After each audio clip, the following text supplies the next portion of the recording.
I'm here at LucasArts. We're stopping by real quick to check out what they've got. We've got Lego Star Wars 2, the original trilogy. We got our good friend Indiana Jones over here. It's a brand new indie adventure. It's a whole new experience. It's coming in 2007. And what we're showing is Euphoria, which means that every action the player makes, everything they do, you're going to get a different payoff.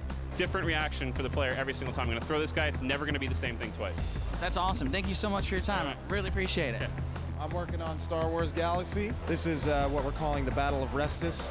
It's going to be a server-wide event. The players will perform a series of objectives, build a series of bases, arms, weaponry, and then it'll all culminate in this huge battle that will forever change the outlook of Restus as a city.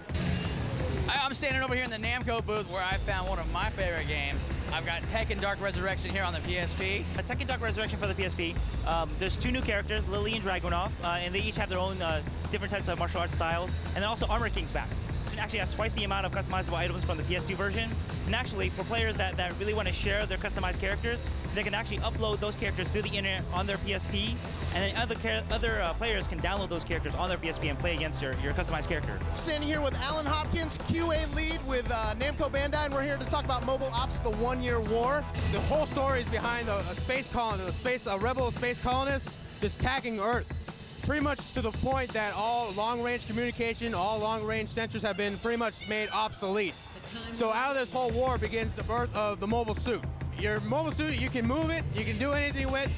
One cool feature that the game has is that you'll be able to customize your mech the way you want it. Warhammer Mark of Chaos coming out this fall, and Warhammer is all about like huge battles, sieging and armies, as you can see on the screen. What you also have is really cool customization options. People are going to be really excited about just being able to create their armies, take them online, customize every little piece of their army. I'm at the Transformers area of the Activision booth. Unfortunately, this is as good as it gets right now for Transformers, aside from the sign over here saying that it's coming out in 2007. This is Untold Legends Dark Kingdom, and this is our action RPG launch title for the PS3.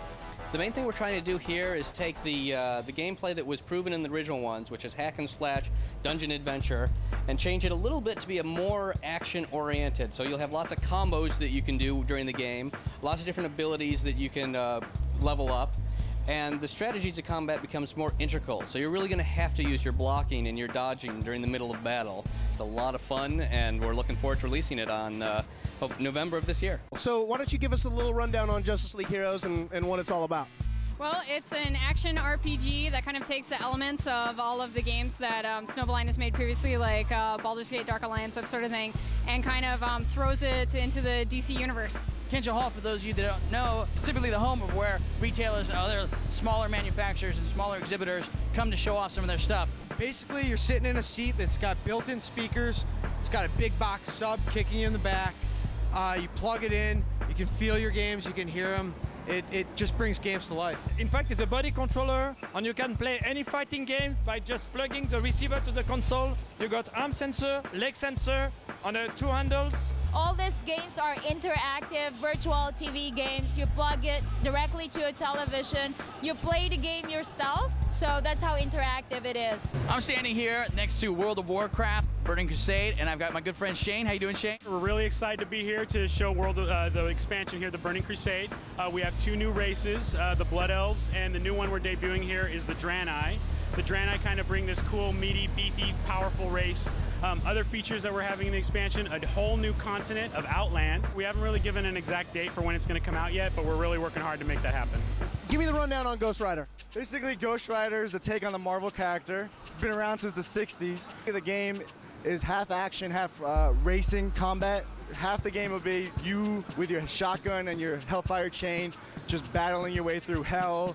And then the other half, you're riding around on your Hellcyker, running down demons, jumping obstacles, things like that. I am standing here with Julian Garrity, the producer on Splinter Cell Double Agents. You're seeing some stuff that Sam Fish has never ever done before. You can see he's got some new moves.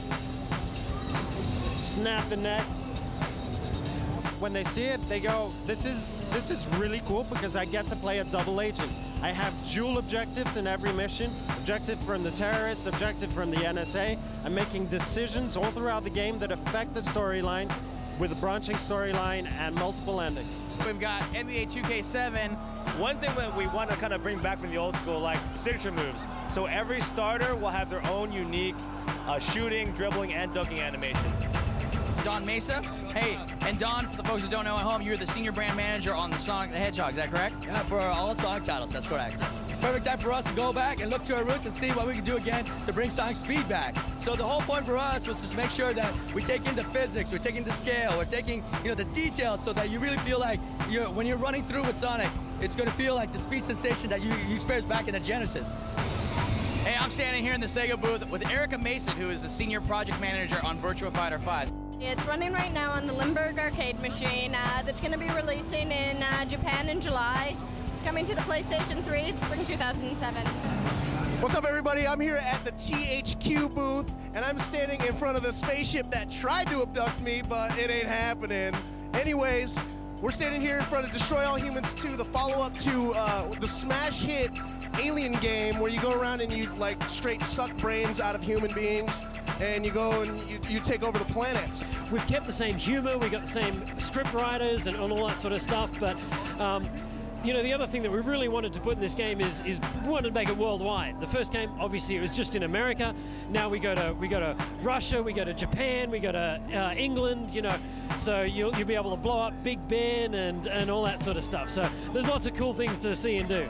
Bionicle Heroes is the next action-adventure game for kids and families. We're looking forward to it. This is being developed by Traveler's Tale, who are the guys that did Lego Star Wars.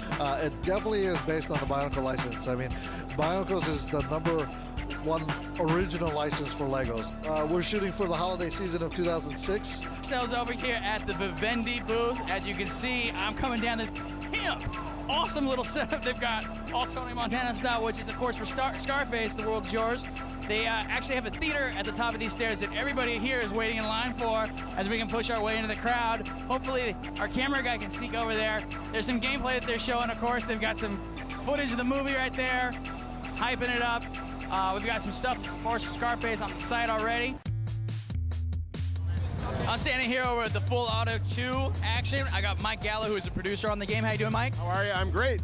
For Full Auto 2 Battle Lines, what we're showing at the show is deathmatch arena mode. And then also, we can talk about the Destruction Matters moments. So, in the first game, we had all this great destruction. You could blow up the world.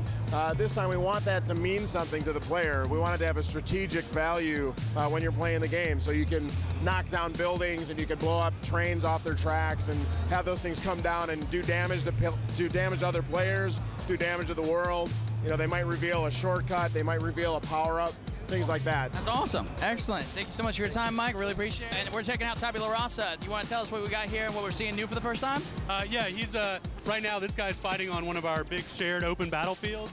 And those battlefields have control points on them, and those control points affect variables in the environment. Things like where your character respawns, what missions are available, so the whole nature of the environment can change based on what the players are doing, what control points they're owning, or what control points the enemy is owning. Tabula Rasa is a unique game. We're doing a lot of fun things, and one of the things we're most proud of is our character advancement system, where at any time during advancement, you can create a clone of your character and use that clone as a starting point for a new character. How you guys doing? Thanks, Ryan. I found myself in the back room of the Ubisoft booth with my man Max Belland of Ubisoft Montreal. He is the creative director on Rainbow Six Vegas. So why Vegas? Well, definitely one thing we wanted to do was really focus on one location for the next Rainbow Six. We wanted to keep it personal, like a lot of the Rainbow Six games were more hopping around the world, and we felt that players, yeah, it's interesting, but at the same time, it's not as personal as having, a city in the United States getting attacked by terrorists. For Rainbow Six Vegas, we really wanted to start from the ground up. That's why we've got a new team, we've got a new story. It's all fictional, obviously. So we're not continuing the series. We're just like starting over.